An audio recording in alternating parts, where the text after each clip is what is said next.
Picture a crowded subway car during rush hour, people packed shoulder to shoulder, the air thick with tension, a baby crying in the distance.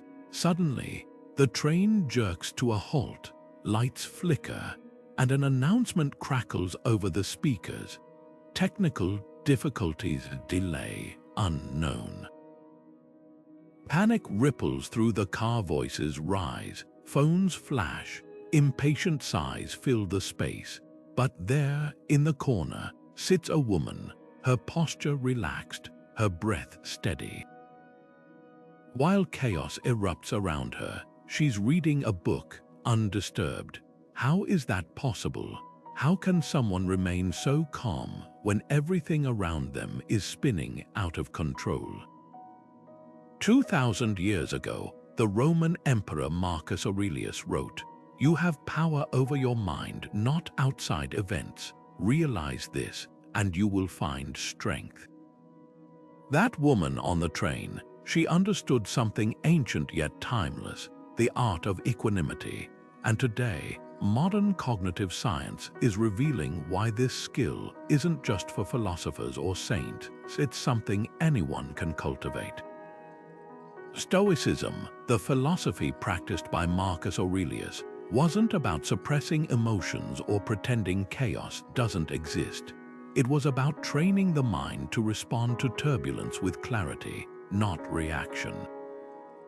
Think of it like this: two people can face the same storm. One drowns in the waves while the other learns to sail. The difference isn't the storm, it's the preparation. Cognitive scientists now call this emotional regulation, and their research shows something remarkable. The calmest people aren't born that way. They've simply mastered the mental frameworks that keep them anchored. When chaos strikes, their brains don't default to panic, they default to focus. And here's the best part: these frameworks aren't secrets, they're tools waiting to be picked up and used. So what does it take to radiate calm in chaos? It starts with understanding the interplay between perception and reality. The Stoics knew this well. Suffering, they argued, comes not from events themselves, but from our judgments about them. Modern psychology agrees. Studies show that our stress response is often triggered not by the problem, but by the story we tell ourselves about the problem. That's why two people can face the same deadline. One crumbles under pressure while the other thrives. The secret lies in the gap between stimulus and response, and that gap is where equanimity is built. Over the next few minutes, we'll explore the science behind this ancient skill, unpack the habits of the unshakably calm, and reveal how you can train your mind to find stillness, even when the world feels like it's falling apart. Because here's the truth: chaos will always exist, but your peace, that's yours to keep. The brain is like an orchestra. When every section plays in harmony, the music flows beautifully. But when stress takes the lead, it's as if the percussion section drowns out everything else. Neuroscientists have found that during chaos, two key areas of the brain battle for control: the amygdala, your alarm system for danger, and the prefrontal cortex, the conductor that keeps everything rational. Here's where Stoicism and modern science converge. When you practice Stoic detachment, observing events without immediately labeling them as good or bad, you're essentially strengthening the prefrontal cortex's ability to quiet the amygdala's panic signals. It's not about ignoring reality, it's about changing how your brain processes it. Take a study from Stanford University, where researchers monitored brain activity during stressful tasks. Participants trained in cognitive reframing, a technique eerily similar to Stoic negative visualization, showed significantly less amygdala activation. Instead of reacting to a problem with "this is a disaster," they learned to ask, "What's within my control?" This shift doesn't just feel empowering, it's visible in brain scans. The Stoics called this the discipline of assent, agreeing only to judgments that serve you. Seneca put it perfectly: we suffer more in imagination than in reality. Modern labs are now proving what he observed centuries ago. The stories we tell ourselves dictate whether stress becomes paralyzing or manageable. So how does this work in daily life?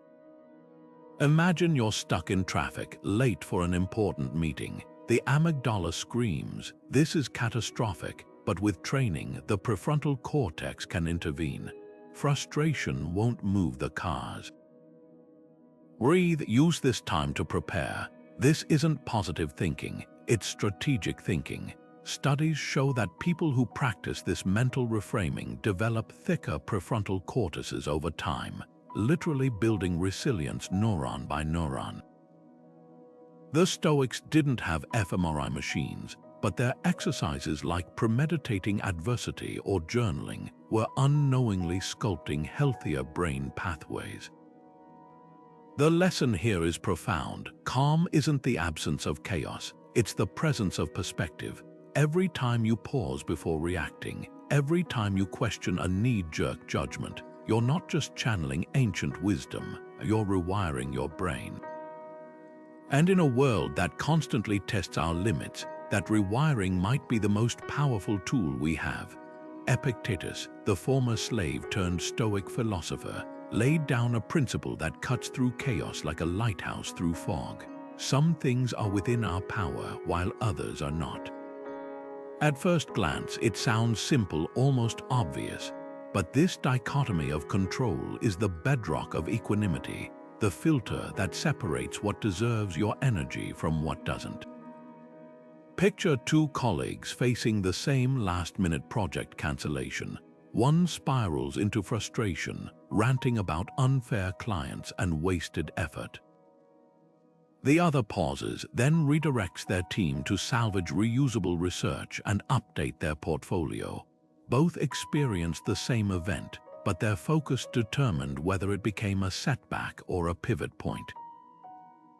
The reactive mind treats every disruption as a personal affront. It's like shaking your fist at a thunderstorm. The proactive mind, though, asks a different question: what can I do with this? Modern psychology calls this locus of control, but Epictetus framed it more vividly. Imagine your life as a chariot. Your thoughts, choices, and efforts are the reins in your hands. The weather, the terrain, even the other chariots, those belong to the universe. Wasting strength trying to steer what's beyond your grip only leaves you exhausted. Consider a work crisis, say, a server crash during a product launch. The reactive response, blaming IT, obsessing over lost revenue, or drowning in what-ifs. The Stoic response, quickly categorizing: I can't undo the crash, but I can communicate with customers, mobilize the tech team, and document solutions for next time. This isn't passive acceptance, it's strategic focus. Studies in organizational behavior show that employees trained in this mindset recover from setbacks 30% faster. They're not ignoring the problem, they're channeling energy where it actually moves the needle. So here's a question to sit with. What recent situation left you feeling tossed by chaos? Maybe it was a missed flight, a harsh comment, or a plan that unraveled. Now trace it back. How much of your distress came from the event itself, and how much from fighting what you couldn't change? The discomfort you feel in that gap isn't failure. It's the growing pains of a mind learning to distinguish between the rains and the storm. Because here's the paradox: the more you stop trying to control the uncontrollable, the more control you actually gain over your attention, your actions, and ultimately your peace. There's a secret hidden in the Latin phrase amor fati, love of fate. It's not about blind acceptance or passive resignation. It's about seeing every twist, every obstacle, even every failure as fuel. Friedrich Nietzsche, who admired the Stoics, put it this way: my formula for greatness in a human being is amor fati, not wanting anything to be different, not forward, not backward, not in all eternity. Imagine standing at the edge of a storm and saying, "Yes, this too." That's the heart of it. The Stoics didn't just tolerate life's chaos. They learned to love its rough edges because those edges sharpened them. Marcus Aurelius wrote, "The obstacle is the way," a reminder that every barrier is secretly a path if you're willing to walk it. Modern psychology echoes this in a technique called cognitive reframing. When faced with a setback, most people ask, "Why is this happening to me?" But those who practice amor fati ask, "What can this do for me?" A study in the Journal of Positive Psychology found that people who reframed challenges as opportunities showed 37% higher resilience scores.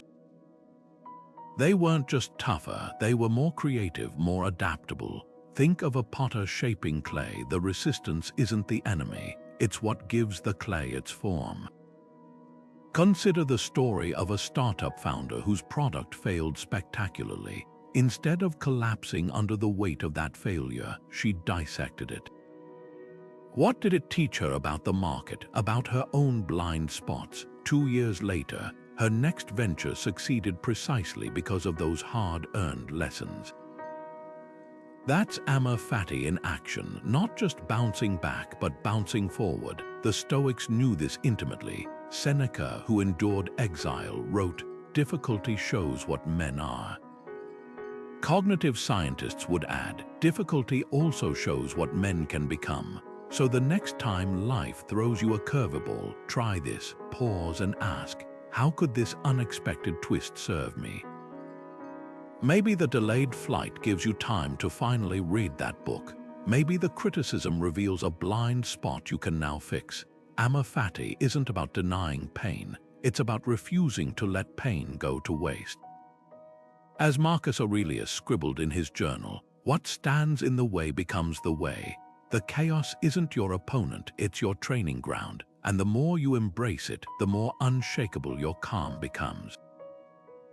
Negative visualization sounds counterintuitive. Why would anyone deliberately imagine worst-case scenarios?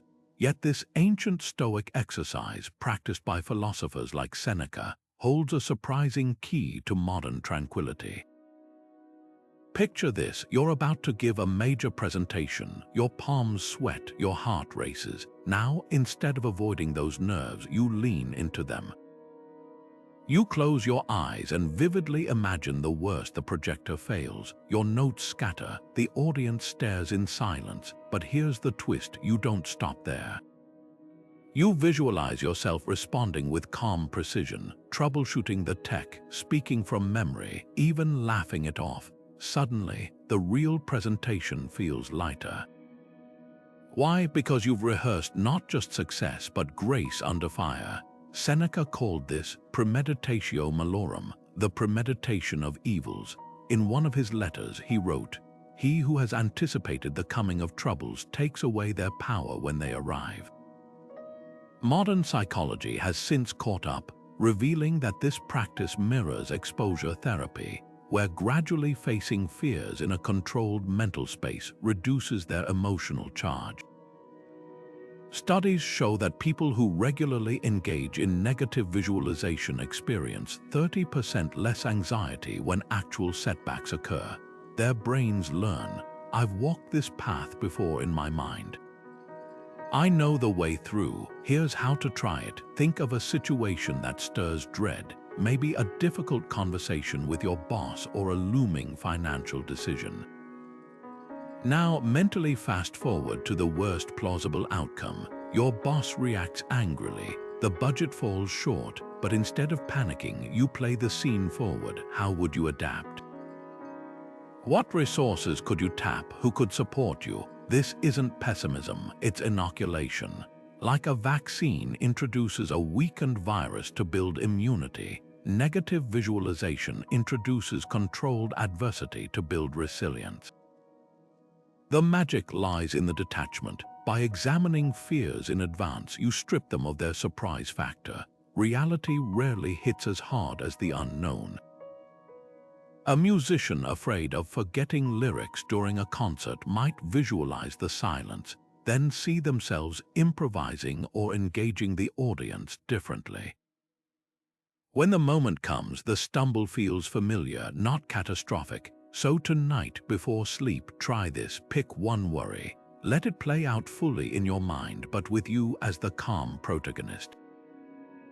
Notice how the fear shrinks when met with preparation. As Seneca reminded us, we are more often frightened than hurt, and we suffer more from imagination than from reality. The storm you've rehearsed navigating will never sink you. It will only show you how strong your ship really is. Marcus Aurelius had a nightly ritual. Before sleep, he'd close his eyes and envision himself rising above the earth, looking down on cities, forests, and oceans as if gazing from mountaintops. He called this the view from above, a mental trick to shrink life's troubles to their true size. Picture standing on the observation deck of a skyscraper. The cars below become ants, the shouting pedestrians fade to silence, and your looming deadline.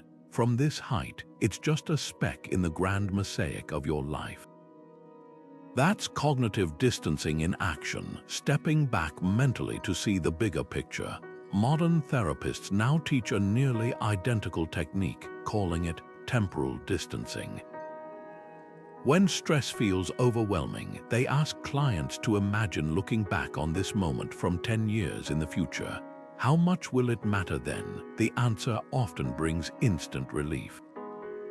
The Stoics weren't just poets waxing about stars, they were practical psychologists. By zooming out, they disrupted the brain's tendency to magnify threats. Neuroscientists explain this through psychological distance, creating space between yourself and the emotion.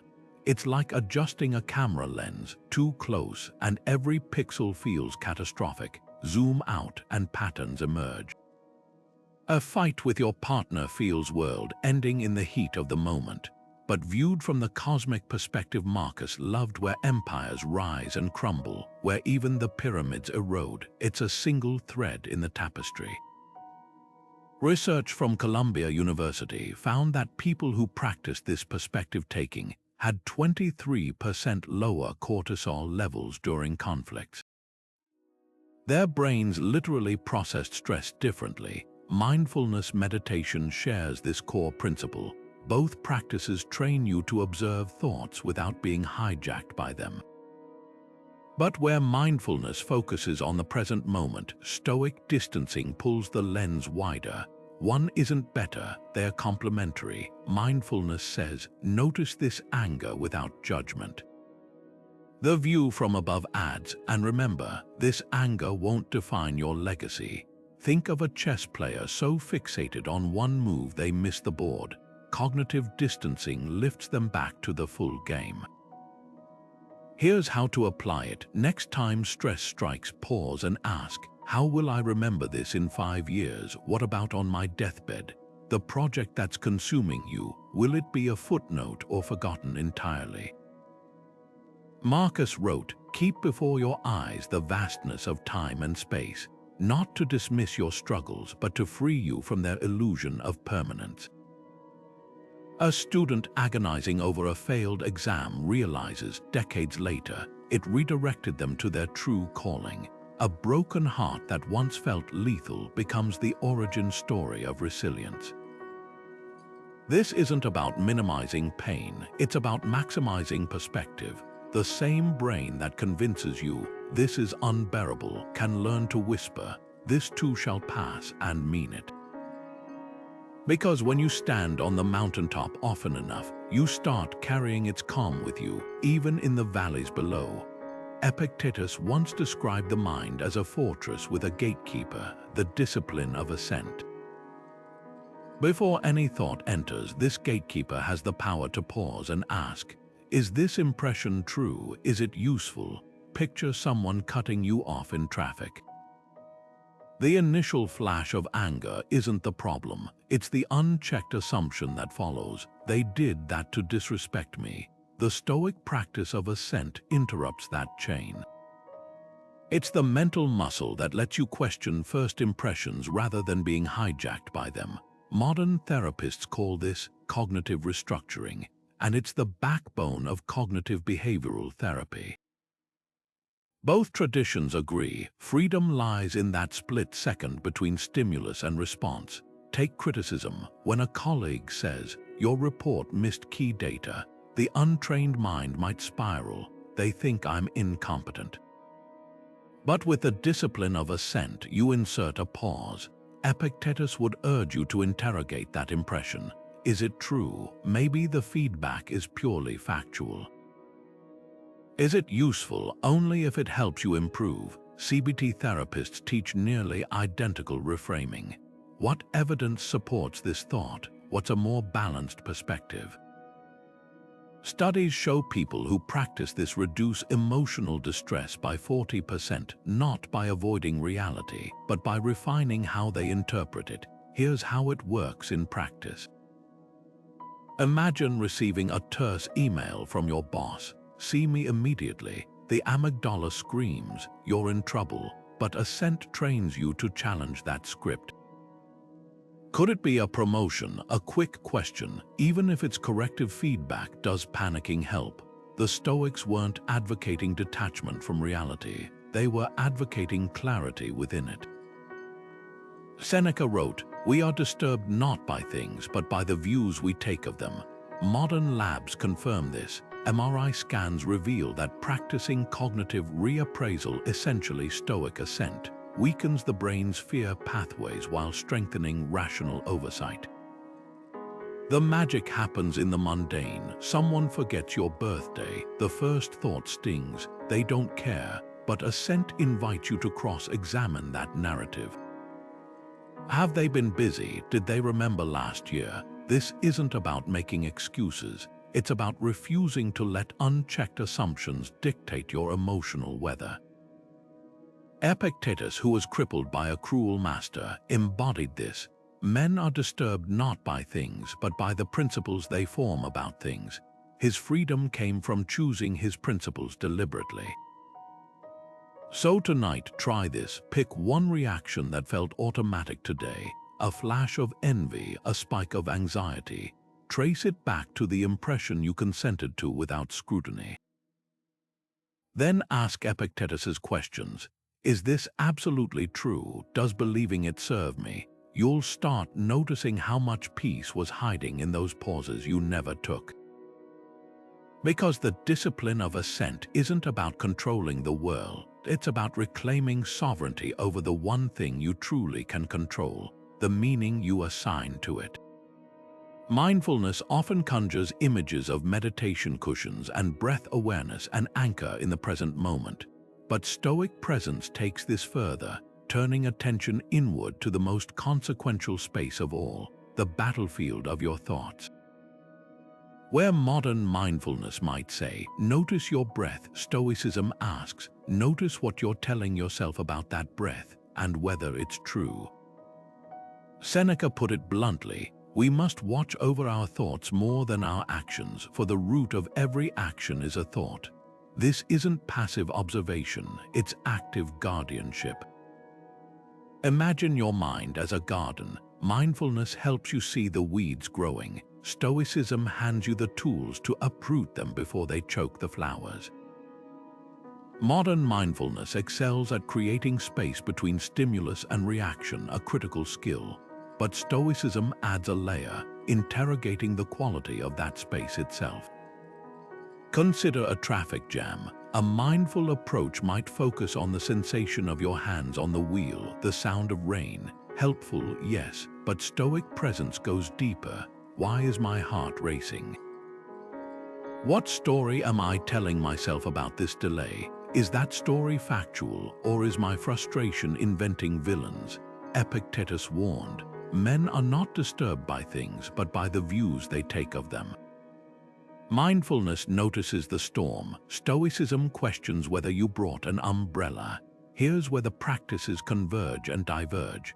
Both value awareness, but Stoicism insists on scrutiny. A mindfulness app might guide you to label a thought as worry and let it pass. Seneca would challenge you to dissect it. Is this worry based on facts or fears? What evidence contradicts it?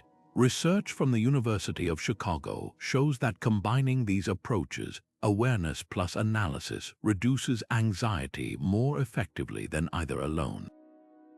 Participants who practiced noticing thoughts and then applying Stoic questioning saw a 35% drop in rumination. Try this mental audit at day's end. Review 3 moments when emotions flared. Not just what happened, but the hidden dialogue beneath. Did you catastrophize a coworker's tone? Assume a friend's silence meant disapproval? Marcus Aurelius modeled this in his journals, dissecting his own biases. Today I felt slighted. But was the insult in their words or my interpretation? The goal isn't self-criticism, it's pattern recognition. Over time, you'll spot toxic thought habits before they hijack your peace. Think of it as upgrading your mental operating system. Mindfulness is the alert notification. Stoicism is the code review. One tells you a program is running, the other asks whether it's malware. In a world flooding your mind with half-truths and hyperbole, this dual practice isn't just useful, it's survival. Because as Seneca knew, the thoughts you tolerate today become the life you live tomorrow. The Stoics had a radical idea that still rattles modern minds. The only true good is virtue, your character, your integrity, how you choose to show up in the world. Everything else, wealth, reputation, even health, they called preferred indifference. Useful, yes, but not inherently good or bad. Picture Cato the Younger, the Roman senator who became a living symbol of this principle. When Julius Caesar seized power, Cato refused to bend, even as his peers scrambled for favor. On the night before his death, he calmly read Plato's dialogue on the immortality of the soul, then took his own life rather than surrender his ideals. To the Stoics, Cato wasn't a martyr. He was proof that a person could lose everything except what mattered most, their moral compass. Modern science is now catching up to this ancient wisdom. Studies at Yale and Columbia reveal that people who define success by internal growth rather than external validation show 40% lower cortisol levels during high-pressure situations. Their brains literally process stress differently because their metric of worth isn't tied to unpredictable outcomes. Think of 2 surgeons preparing for a complex operation. One obsesses over the surgery's success rate. The other focuses solely on bringing their full skill and care to the table. Both want a good outcome, but only the second has insulated their peace from factors beyond their control. This isn't about dismissing results, it's about redefining what makes them meaningful. The Stoic farmer doesn't judge a season by the harvest alone, but by the diligence of their planting. Research in positive psychology confirms this. Individuals who tie self-worth to effort rather than results report higher long-term satisfaction, even when outcomes disappoint. Why? Because effort is yours to command, the world's response isn't. Marcus Aurelius put it plainly, waste no more time arguing what a good person should be. Be one. So here's a question to carry into your next challenge. What virtue could guide you right now? Patience in the slow-moving line, courage in the difficult conversation. Creativity in the dead-end project. The Stoics believed every moment offers a choice to act from principle or react from impulse. And in that choice lies an ironclad freedom. No chaos can take from you what you refuse to outsource. Your character isn't just your compass, it's your unshakable ground. Seneca once wrote, "The man who has anticipated the coming of troubles takes away their power when they arrive." This is the essence of premeditatio malorum, the Stoic practice of deliberately envisioning adversity before it strikes. But this isn't pessimism, it's psychological armor. Think of it like a fire drill. By rehearsing emergencies in advance, you replace panic with preparedness. Modern research calls this stress inoculation, and it's why elite athletes routinely visualize not just victories, but everything that could go wrong: a missed shot, a cramp, a sudden downpour. By mentally walking through setbacks, they strip them of their power to shock. Take Olympic swimmer Michael Phelps, whose coach famously had him train with goggles filled with water. When his goggles actually malfunctioned during the Beijing Olympics, Phelps didn't freeze. He'd already swum blind countless times in his mind. His brain recognized the crisis as familiar territory. Neuroscientists explain this phenomenon through priming. When you preemptively expose your mind to challenges, the amygdala, your brain's alarm system, stops treating them as existential threats. Functional MRI studies show that people who practice premeditatio malorum activate problem-solving regions of the brain during stress, not just fear centers. The Stoics took this further. Seneca advised his students to periodically live in poverty, sleep on the floor, wear rough clothing, eat simple meals.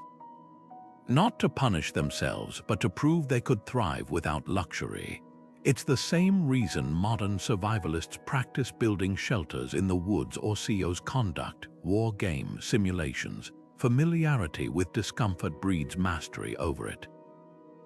A study in the Journal of Experimental Psychology found that people who mentally rehearsed losing their jobs reported 30% less anxiety when facing actual layoffs. Their secret: they'd already scripted their response, updating resumes, networking, exploring new paths, so the blow came as a pivot point, not a freefall. Here's how to apply this today. Before your next high-stakes moment, a pitch, a difficult conversation, a financial decision, pause and ask, what's the worst plausible outcome? Picture it vividly. Now go deeper. How would you adapt? What resources would you tap? Who could help? This exercise isn't about dwelling on darkness. It's about flicking on the lights before entering a dark room. When Seneca wrote, "Let all your efforts be directed to something, let it keep that end in view," he wasn't advocating obsession with failure. He was teaching us to confront chaos on our terms, so when it arrives, we greet it not as victims but as strategists. Because here's the paradox premeditatio malorum reveals: by staring down imagined disasters, we disarm real ones. The storm you've rehearsed navigating will never catch you off guard. It will only prove you built a stronger ship. Marcus Aurelius never intended his journal to be read. The private writings we now call meditations were his nightly ritual, a conversation with himself to untangle the day's chaos. Imagine the most powerful man in Rome, ruler of an empire stretching from Britain to Egypt, sitting by candlelight with a wax tablet, dissecting his own reactions like a surgeon examining a wound. You have power over your mind, he reminded himself, not outside events. Those words weren't philosophy, they were therapy. Modern psychologists now recognize what Marcus discovered centuries ago. Writing about our experiences doesn't just record them, it rewires how we process them. The act of journaling forces clarity. When emotions swirl like storm clouds, putting pen to paper is like drawing a map through the tempest.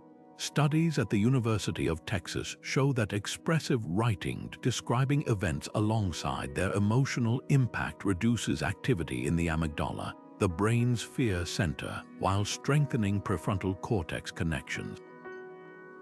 In other words, it does precisely what Marcus was doing, turning raw reaction into reasoned response. His entries often read like dialogues. Why are you troubled? Is it because you've forgotten what you truly control? This wasn't self-scolding. It was cognitive behavioral therapy before the term existed. Consider two people facing the same stressful event, a public speaking mishap. One replays the embarrassment on loop, amplifying the discomfort each time. The other journals about it that night, breaking the experience into pieces: what happened, what it meant, and how they'd improve. The first person's brain reinforces the trauma, the second's demystifies it. UCLA researchers found that participants who journaled about anxieties for just 15 minutes a day showed 28% lower stress hormone levels within 2 weeks. The pen, it turns out, is mightier than the panic. So what makes Stoic journaling unique? It's not just venting, it's interrogating.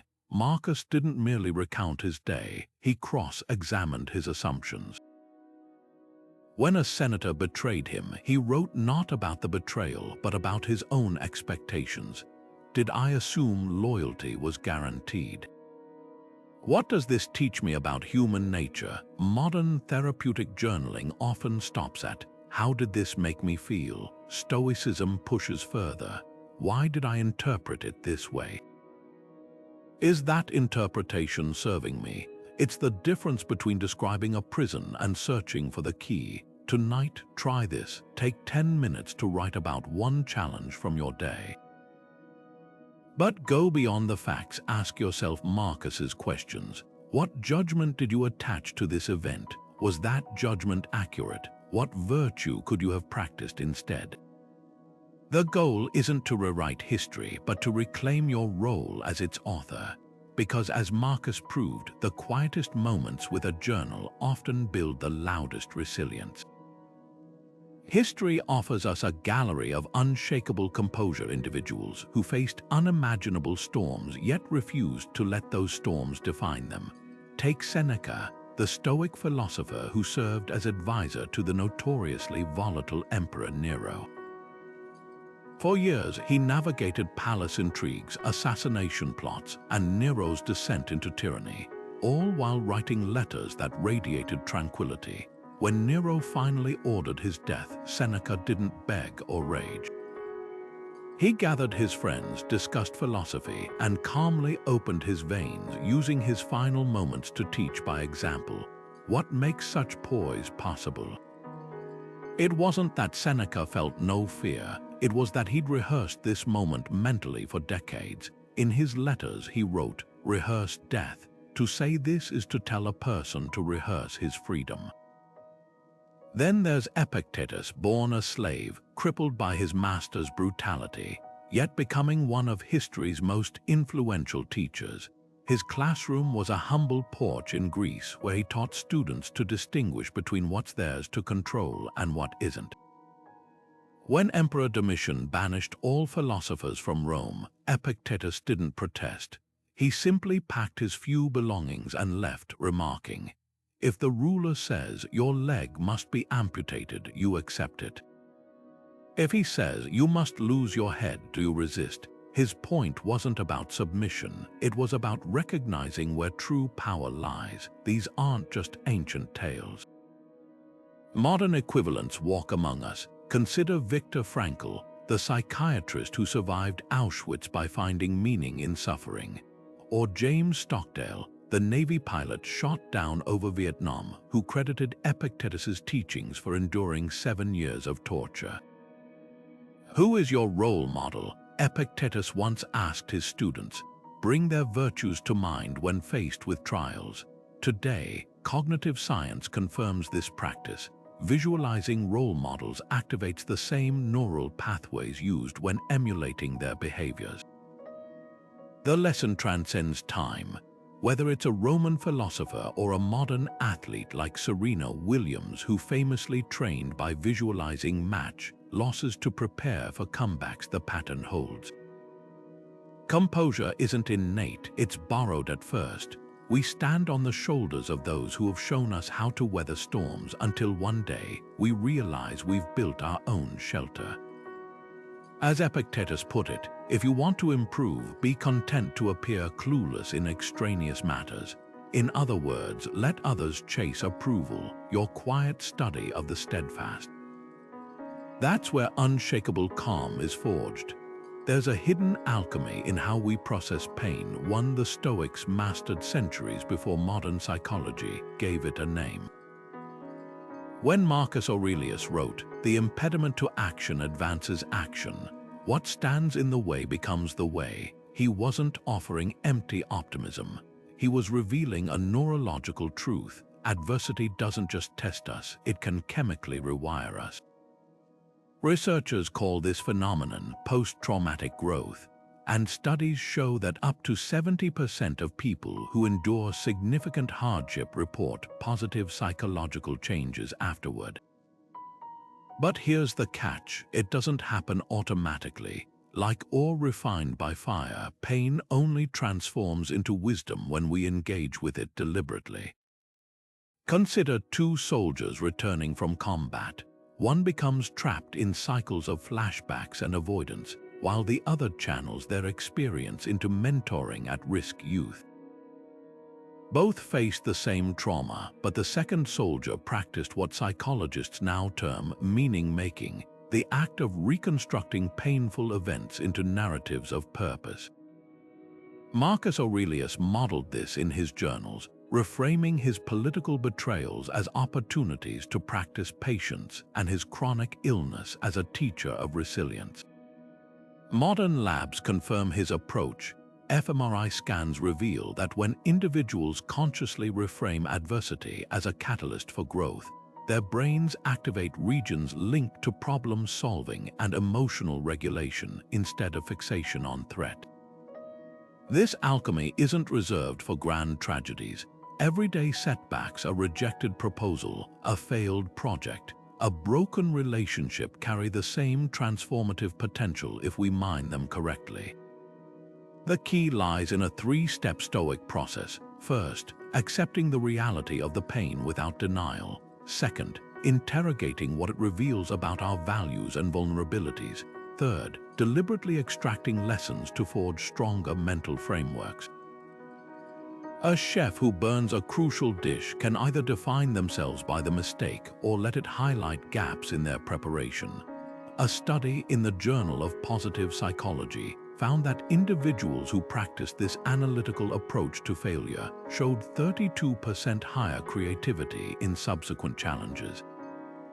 Their brains had learned to treat obstacles as feedback rather than verdicts. Marcus often visualized his own death not morbidly, but to clarify what truly mattered.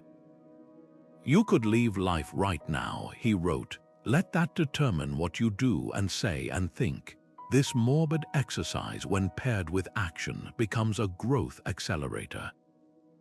Modern therapists use a similar technique called benefit finding, where clients list unexpected gains from hardship, a deeper empathy, a discovered passion, a clarified boundary. The soldier who mentors youth isn't grateful for war. They've simply redirected its energy toward healing. So the next time life delivers a blow, pause and ask, what is this pain inviting me to examine? Where could its energy be redirected? The Stoics knew what science now proves. Suffering is universal, but growth is a choice. And that choice, to let wounds scar or let them sculpt, is where ordinary endurance becomes extraordinary evolution. Zeno, the founder of Stoicism, once observed, "We have 2 ears and 1 mouth so we can listen twice as much as we speak." This wasn't just a quaint proverb, it was a survival strategy for navigating chaos. In a world where everyone seems to be shouting over each other, the Stoics understood something radical. Silence isn't passive, it's a superpower. Picture a high-stakes diplomatic negotiation where tensions are boiling over. While others escalate with louder voices and harsher words, the most effective negotiator leans back, listens intently, and responds with measured precision. Their restraint isn't weakness, it's a calculated choice to let others exhaust themselves in the storm while they conserve energy for the decisive moment. Modern neuroscience confirms this ancient insight. Studies at Harvard revealed that during heated exchanges, the brain's prefrontal cortex, the hub of rational thought, goes offline when we feel the urge to interrupt or defend. But when we practice intentional silence, we maintain access to higher reasoning. It's like keeping your hands steady while everyone else fumbles with gloves. The Stoics called this hesychia, a disciplined quietness that creates space for clarity. Epictetus warned his students, if you speak without thinking, you're not speaking, you're just reacting. In diplomatic circles, this principle saves lives. Former UN mediator Martti Ahtisaari, who brokered peace in conflict zones from Namibia to Kosovo, credited his success to a simple rule: let the other side talk until they hear themselves. Often, people reveal solutions in their own rants if someone's patient enough to listen. Active listening, a staple of modern therapy and leadership training, is essentially applied Stoicism. When a therapist reflects a client's words without judgment, what I hear you saying is they're practicing what Marcus Aurelius meant by receive without pride, let go without attachment. A CEO navigating a shareholder revolt, a teacher de-escalating a classroom outburst, a spouse diffusing an argument, they all wield the same tool, the strategic pause. Research from the University of California shows that just 3 seconds of silence before responding reduces miscommunication by 40%. Those seconds are where Stoic restraint turns chaos into opportunity. Consider the 1962 Cuban Missile Crisis. As Kennedy's advisors clamored for immediate military strikes, the president imposed a ritual of silence requiring every option to be written down and read aloud before debate. This enforced pause prevented reactive decisions that could have sparked nuclear war. Kennedy, who studied Stoic philosophy, understood what Seneca preached. Speech is the mirror of the soul, but silence is its polishing cloth. In your own life, this might look like counting to 5 when a colleague critiques your work, or writing an angry email and leaving it unsent overnight. The gap between impulse and action is where character is forged. So next time chaos erupts, whether in a boardroom or your living room, experiment with Zeno's ratio. Listen twice as much as you speak. Let silence do the heavy lifting, because as the Stoics proved, sometimes the most powerful voice is the one you don't use. Musonius Rufus, one of the lesser-known Stoic teachers, had a radical belief. Philosophy wasn't just about thinking, it was about sweating. He told his students, "How can a man prove his courage if he's never faced discomfort? How can he claim self-control if he's enslaved by warmth and soft beds?" This wasn't machismo, it was neuroscience avant la lettre. The Stoics understood something modern biohackers are now quantifying. The body isn't separate from the mind, it's the mind's first classroom. When you voluntarily step into a cold shower or skip a meal, you're not just building tolerance to discomfort. You're teaching your brain that hardship is a choice, not a sentence. Take the Dutch athlete Wim Hof, famous for climbing Everest in shorts. His method, combining breathwork and cold exposure, mirrors Stoic principles. By repeatedly subjecting himself to freezing temperatures, Hof isn't just strengthening his immune system, though science confirms he does, he's rewiring his stress response. MRI scans show his prefrontal cortex remains active during extreme cold, while untrained brains panic. This is Musonius Rufus's lesson in modern form. The body must be hardened to be the mind's ally. The Roman philosopher would have nodded at Hof's ice baths, recognizing them as physical versions of Stoic premeditatio malorum, deliberate practice for life's inevitable chills. Modern research backs this in unexpected ways. A study at Wayne State University found that people who took cold showers daily reported 23% fewer sick days and, more tellingly, 19% higher stress resilience. The mechanism, cold exposure, triggers norepinephrine release, a chemical that sharpens focus and dampens anxiety. But there's a deeper layer. Every time you choose discomfort, you reinforce a subconscious truth. You are not your impulses. When you walk past the elevator to take the stairs or leave the last bite of dessert, you're not just burning calories, you're proving that momentary desires don't dictate your actions. This isn't about masochism, it's about mastery. Seneca fasted regularly, not to punish himself, but to remember, hunger isn't an emergency. Modern CEOs like Twitter's Jack Dorsey adopted this with intermittent fasting, reporting mental clarity from the practice. The parallel is clear. Whether it's ancient Stoics skipping meals or biohackers tracking ketones, the goal is the same: detaching comfort from necessity. A startup founder who trains for marathons isn't just staying fit, they're conditioning their mind to endure the marathon of entrepreneurship. So where do you start? Musonius advised beginning small. If you're unused to hardship, don't dive into winter rivers. Start by sleeping on a thin mat. Modern equivalents might be a 30-second cold blast at the end of your shower or leaving your phone outside the bedroom. The key is consistency, not intensity. Each time you choose slight discomfort over reflexive ease, you're laying another brick in the foundation of resilience. Because when real chaos hits, the layoff, the breakup, the crisis, you won't be starting from zero. You'll have a body that's whispered to your mind all along, "This is uncomfortable." But you've been here before. One of the biggest misconceptions about Stoicism is that it turns people into unfeeling statues, cold, detached, indifferent to the suffering around them.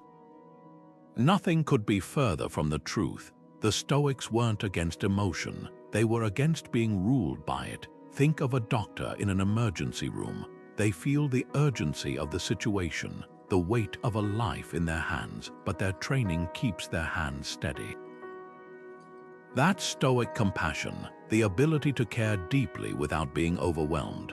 Marcus Aurelius wept for his children, Seneca consoled grieving friends with tender letters, and Epictetus, despite enduring slavery, taught that true strength includes kindness. Their calm wasn't a lack of feeling, it was the space between feeling and action where wisdom lives. Enter Hierocles, a Stoic philosopher who gave us one of history's most elegant models for balancing empathy with equanimity, the circles of concern.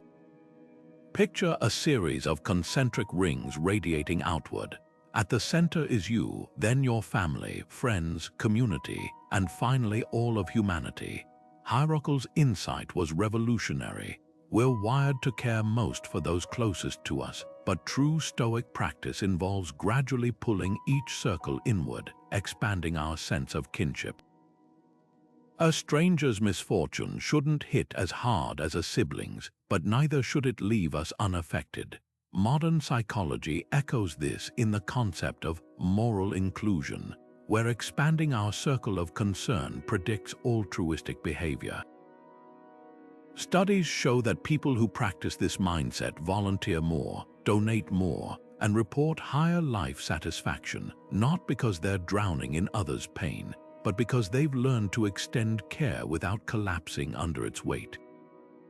Consider a nurse during a pandemic. She feels each patient's fear, yet she doesn't absorb it like a sponge. Her training lets her channel that empathy into precise actions, adjusting Roman 4, holding hands, speaking calmly, rather than paralyzing distress. The Stoics would call this sympatheia, a shared feeling that inspires service without self-destruction. Contrast this with two common but flawed approaches: the empath who burns out carrying everyone's burdens, and the detached pragmatist who builds walls to protect their peace. Stoicism rejects both extremes. When Marcus Aurelius wrote, "The best revenge is to be unlike him who performed the injury," he wasn't advocating indifference. He was prescribing a compassion so rooted in principle that it refuses to mirror cruelty. Here's how this plays out in daily life. Imagine your neighbor loses their job. The reactive response might be either, "That's terrible, I'm so upset for them," absorbing their stress, or, "Well, that's their problem," detaching entirely. The Stoic response, acknowledging the hardship, offering practical help if possible, but recognizing that their financial struggle isn't yours to solve. This isn't coldness, it's clarity. Research from the University of Pennsylvania found that healthcare workers trained in this balanced compassion experienced 40% less burnout while maintaining high patient satisfaction.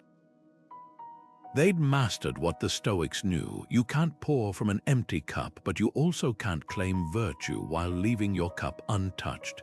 The magic lies in the how. Hierarchals suggested practical exercises. Visualize a stranger as a friend as family. Catch yourself thinking they're different and ask, how are we alike? Modern charities use this principle when they share individual stories instead of statistics. Suddenly, a faraway crisis feels personal enough to act on, but not so personal it crushes you. That's the sweet spot Stoicism aims for, caring enough to help, staying steady enough to be helpful, because in the end, the world doesn't need more people who feel everything. It needs more people who feel deeply and act wisely. Seneca once wrote a letter to his friend Lucilius that cut straight to the bone. You act like mortals in all that you fear, and like immortals in all that you desire. That tension between our infinite ambitions and our painfully finite time is where Stoicism delivers one of its most potent wake-up calls, Memento Mori, the practice of remembering death.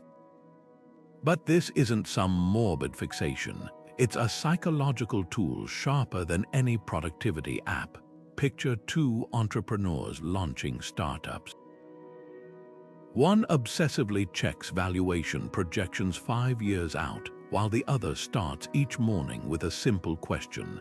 If this were my last year, what would I stop postponing? The first gets lost in hypothetical futures. The second operates with what psychologists call temporal urgency, a heightened focus that filters out distractions without triggering panic. The ancient Stoics treated time as their most precious currency. Unlike money, which can be regained, every moment spent is gone forever. Marcus Aurelius would write in his journal, "You could leave life right now." Let that determine what you do and say and think. Modern researchers have found that people who practice this mindset not as anxiety, but as clarity, show 28% better focus in cognitive tests. They're not working harder. They're working with what behavioral economist Daniel Kahneman calls the focusing effect, where awareness of scarcity sharpens priorities. Think of a student who crams effectively before an exam versus one who procrastinates. The deadline isn't the difference, it's the felt presence of the deadline.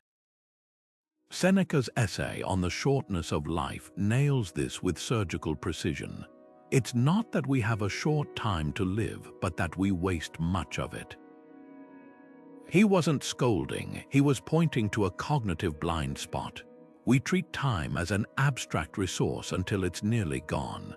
Modern studies on retirement planning reveal this starkly. People who visualize their future selves in detail save 3 times more than those who don't. The Stoic twist: apply that same vividness to mortality itself. When Steve Jobs told Stanford graduates, "Remembering that I'll be dead soon is the most important tool I've ever encountered," he was channeling Memento Mori. Not to scare himself, but to strip away everything non-essential. So how does this translate to daily productivity? It's not about racing against the clock. It's about redefining what deserves your clock. The Stoic approach to tasks mirrors elite athletes, chunking technique, breaking time into purposeful intervals. A writer might ask, if this were my last hour to write, what sentence would I most want to leave behind? That question instantly filters out perfectionism and trivial edits. Cal Newport's concept of deep work thrives on this principle. Constrained time plus clear intent equals disproportionate results.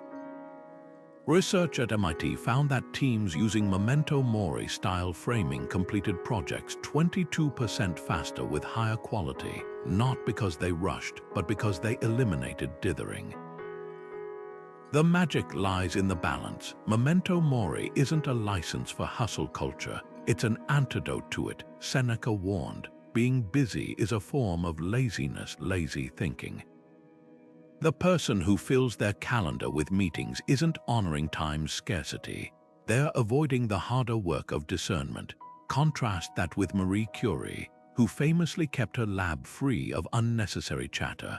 or Warren Buffett's rule of writing down 25 career goals and circling just 5 to pursue. Both understood what the Stoics taught. Mortality reminders aren't about doing more, they're about doing what matters. Try this tonight. Take 10 minutes to visualize your life's final year. Not with fear, but with focus. What projects would you accelerate? What conversations would you finally have? Then, crucially, ask, what's stopping you from doing those things now? The answer to that question is where Memento Mori transforms from philosophy into action. Because as Seneca knew, the hourglass isn't just draining, it's revealing what grains of sand are truly worth holding onto.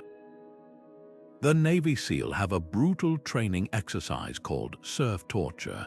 Candidates lie in freezing surf, waves crashing over them for hours, muscles seizing, breath ragged. Instructors don't do this to be cruel, they're engineering resilience. By voluntarily enduring controlled misery, SEAL learn a transformative lesson: discomfort won't kill them. In fact, it makes them stronger. This isn't just military dogma, it's Stoicism in action.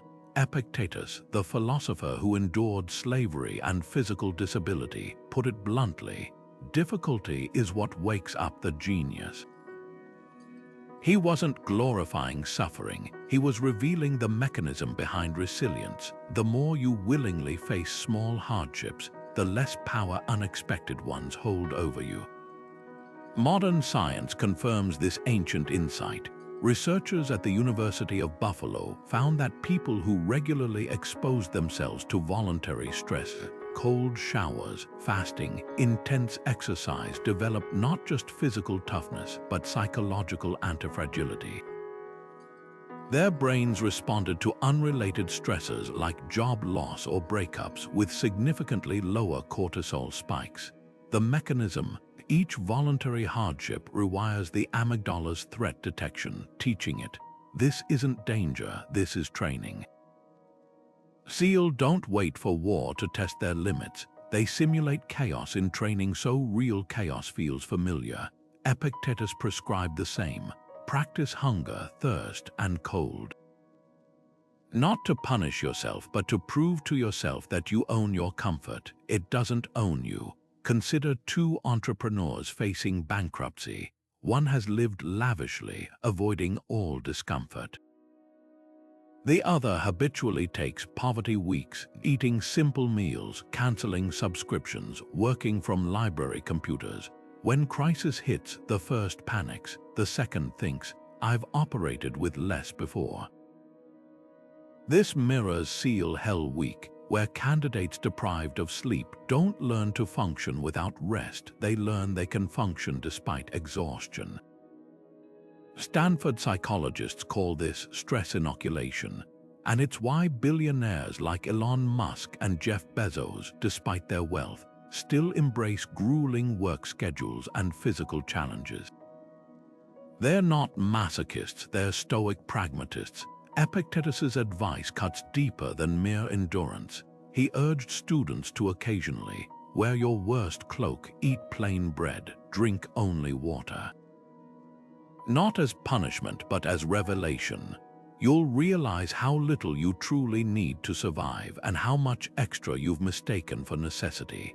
Modern minimalist movements echo this, but the Stoics added a crucial twist. Voluntary discomfort isn't about rejecting pleasure, it's about decoupling happiness from external conditions.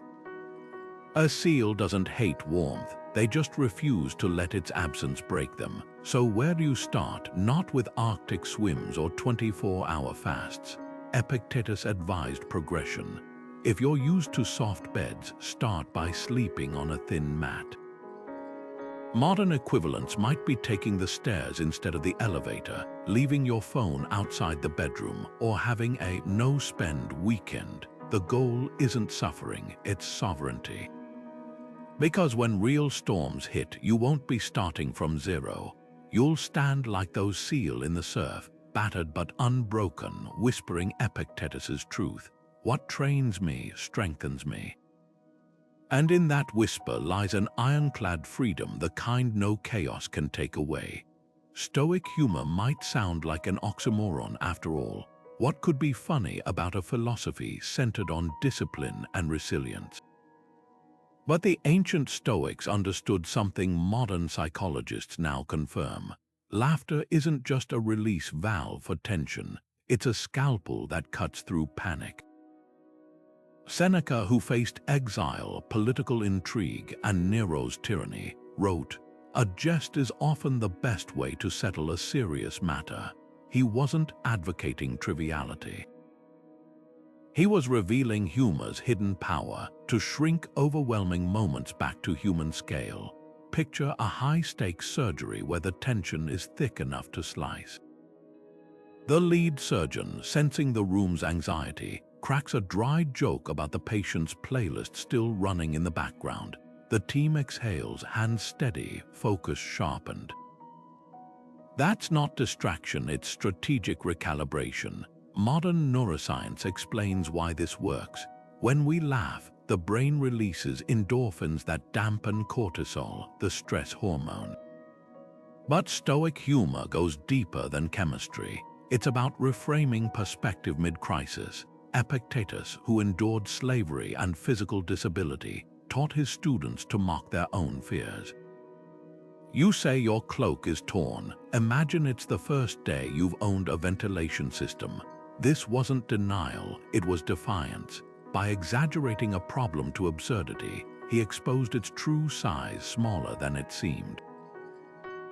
Therapists today use a similar technique called paradoxical intention, where patients exaggerate worries to rob them of power.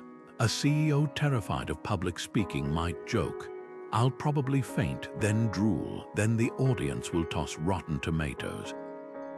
Suddenly, the fear feels manageable, even silly. The key is tone. Stoic humor never punches down or mocks genuine pain. It's a wink shared with adversity, like Marcus Aurelius scribbling in his journal.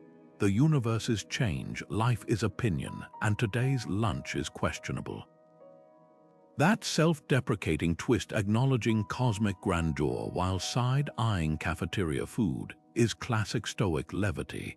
It doesn't negate life's gravity, it balances it. Studies on emergency responders show that teams who use measured humor during crises make fewer errors and communicate more clearly. Their jokes act as mental reset buttons, like a pilot announcing turbulence with, "Ladies and gentlemen, we've reached the hold onto your drinks portion of the flight." So how do you cultivate this skill? Start by spotting the absurd in the stressful. Stuck in a pointless meeting, whisper to yourself, the sacred ritual of rearranging deck chairs. Traffic jam. My car is now officially part of the city's infrastructure. The goal isn't to avoid solving problems, it's to solve them from a calmer mindset. Seneca's letters often included playful jabs at human folly, like calling overpriced luxury goods golden shackles. He knew humor doesn't soften resolve, it sharpens it. Because when you can laugh at chaos, you've already begun to master it. Epictetus once observed, between stimulus and response there is a space. In that space is our power to choose our response. This tiny gap, often no longer than a heartbeat, holds the key to Stoic calm. Picture a driver cutting you off in traffic. The initial flash of heat, the tightened grip on the wheel, that's biology. But the curse you swallow instead of scream, that's philosophy in action. Modern neuroscience maps this exact territory. When triggered, the amygdala fires first, flooding the body with fight or flight chemicals. But the prefrontal cortex, the brain's executive center, can intervene, creating what researchers call response flexibility. The Stoics didn't have fMRI scans, but they perfected techniques to widen that critical gap. Consider a heated boardroom debate. One executive, red-faced, interrupts with personal jabs. Another waits 3 breaths, then reframes the conflict as shared problem-solving. That pause isn't just politeness, it's cognitive reappraisal at work. Studies at Yale show that delaying reactions by just 6 seconds, the time it takes for the amygdala's chemical surge to subside, reduces destructive conflict by over 60%. Epictetus trained his students to use this delay tactic physically. When you're about to react to an insult, step back with your whole body. This literal step created neural space, allowing reason to override reflex. The magic lies in ritualizing the pause. Marcus Aurelius began each morning visualizing potential irritations, slow servants, noisy crowds, and rehearsing calm responses. Modern athletes use similar pre-game mental scripting. When a basketball player misses a shot but immediately resets defensively, they're leveraging what psychologists call implementation intentions, are pre-programmed, if-then responses. The Stoic version, if provoked, then breathe deeply before speaking. UCLA research found that people who practiced this for 8 weeks showed measurable growth in prefrontal gray matter, proof that pausing physically reshapes the brain. But here's where Stoicism goes deeper than modern advice. It's not just about counting to 10, it's about how you use those seconds.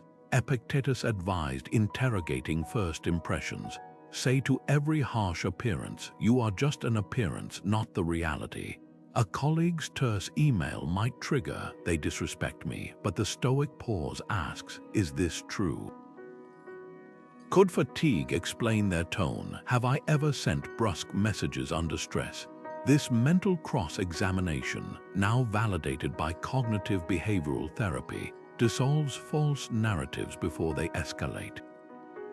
Try this today. Pick one triggering moment, a critical comment, a delayed train. When the heat rises, physically still your hands clasp them or press palms to thighs.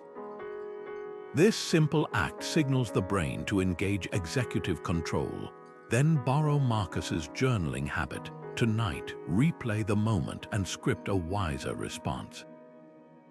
Over time, these rehearsals compress into instinct, because the pause Epictetus praised isn't passive silence. It's the charged stillness of a maestro before the symphony, the archer drawing breath before release.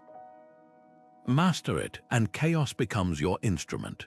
Marcus Aurelius began each dawn with a ritual so simple yet profound it still echoes in modern psychology labs. He'd whisper to himself, I rose today because the universe still has need of me. This wasn't vanity, it was gratitude weaponized against chaos. In that quiet moment before the world's demands crashed in, he anchored himself to something unshakable, the gift of another day to practice virtue. Fast forward 2,000 years, and researchers at UC Davis are quantifying what the Stoics knew instinctively. Their study split participants into 3 groups. One kept gratitude journals, another wrote about irritations, a third recorded neutral events. After 10 weeks, the gratitude group showed 23% lower cortisol levels and reported significantly higher resilience during stressful tasks.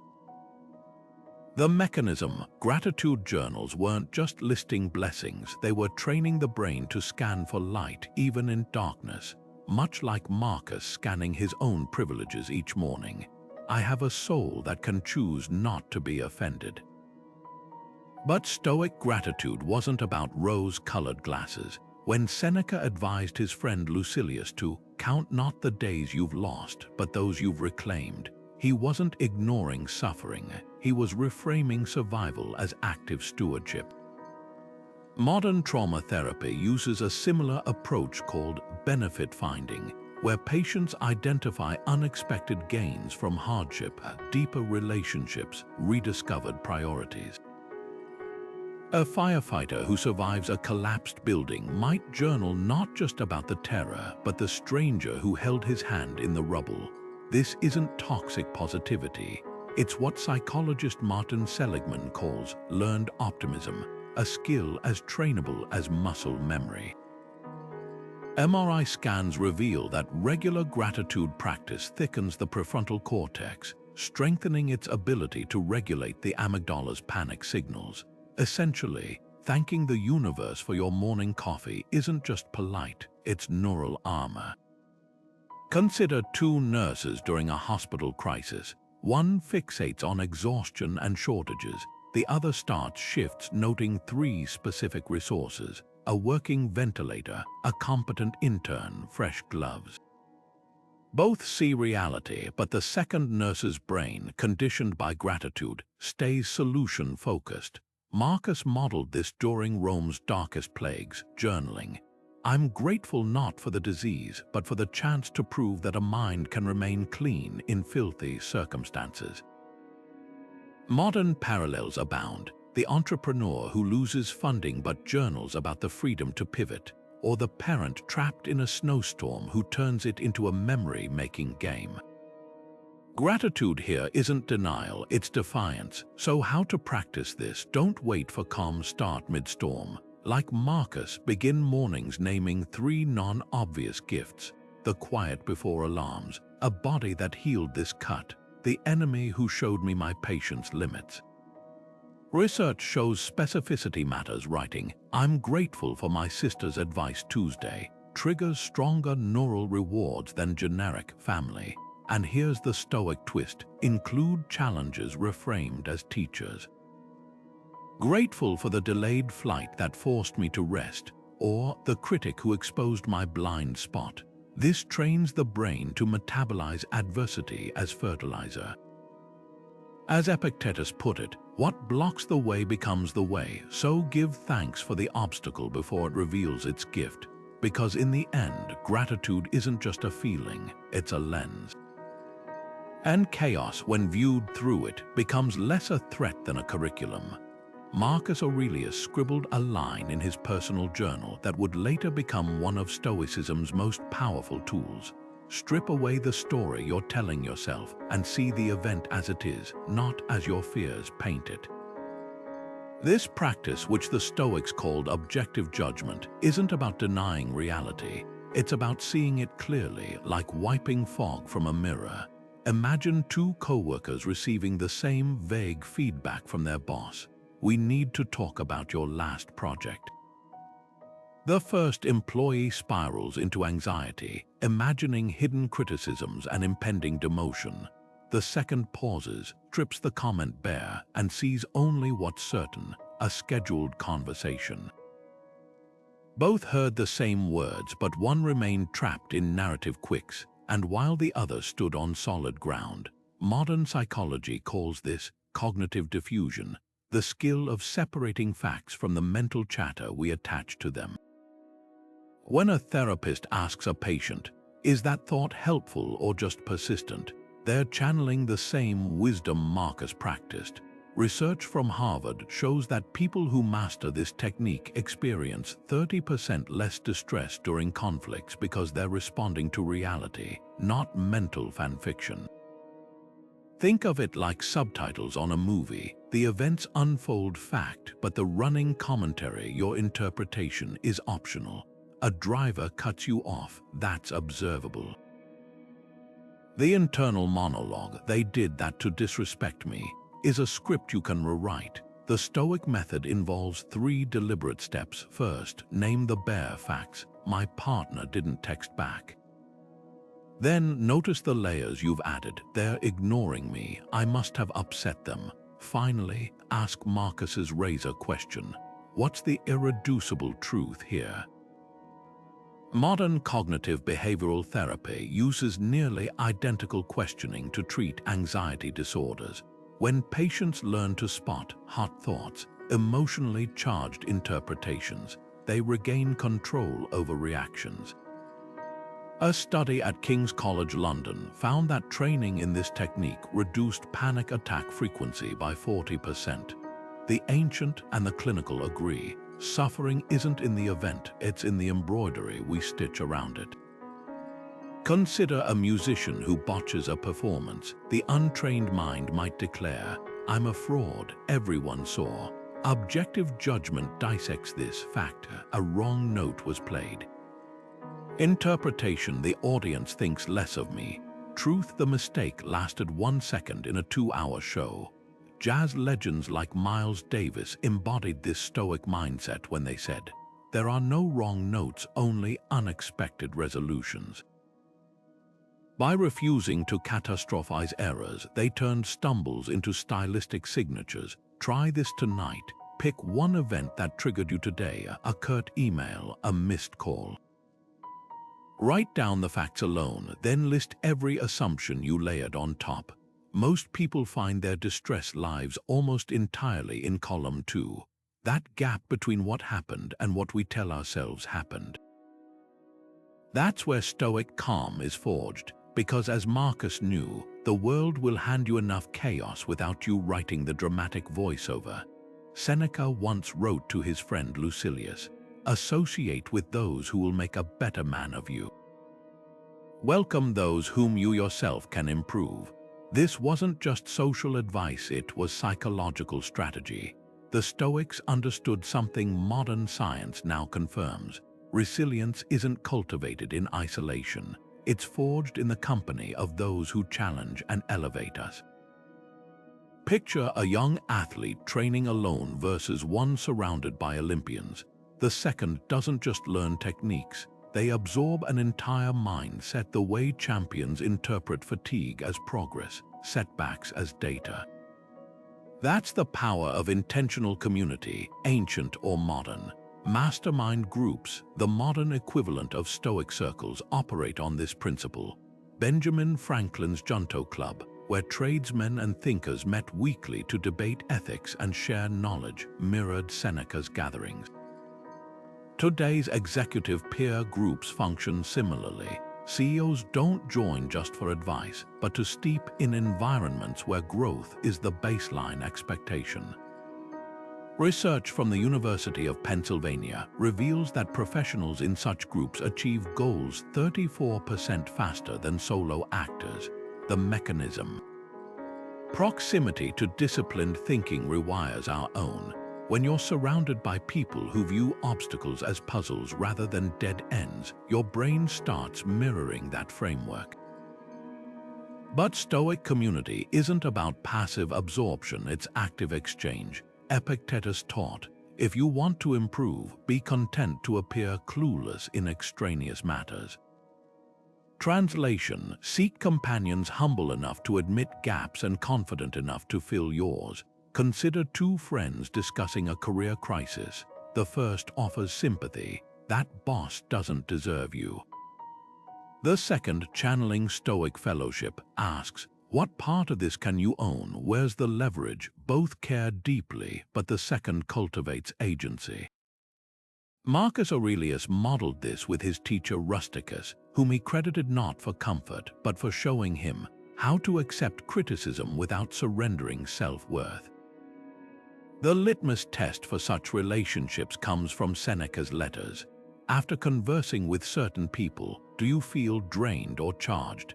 Modern therapists call this emotional contagion, the phenomenon where we unconsciously mimic the emotional tone of those around us.